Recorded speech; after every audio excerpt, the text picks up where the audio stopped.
در بحر صفا معدن اتقا سید الاسفیاء کی ذات گرامی کو حاصل ہوا ہے. وہ انبیاء سابقین میں سے کسی کو حاصل نہیں ہوا، بلکہ آپ سے نور خدا صاحب اور عطا کی ذات گرامی انبیاء سابقین کا عطر ہے.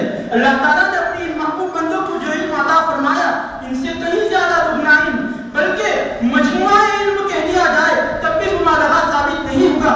آپ صلی اللہ علیہ وسلم کی ذات گرامی کو عطا کیا ہے. آپ صلی اللہ علیہ وسلم نے اپنے علم کی وجہ سے بہت سے واقعات، حالات، فتن اور سخنہائے غیب کو لوگوں کے سامنے پیش کر دیا. یہی نہیں بلکہ میں عشق نبی سے سرشار ہو کر اور آتش عشق سے اپنے سینے کو زخمی کر کے بچا کہہ سکتا ہوں کہ وہ کون سا ایسا منظر ہے جو پیارے نبی کی نگاہ نبوت کے پیش نظر نہیں.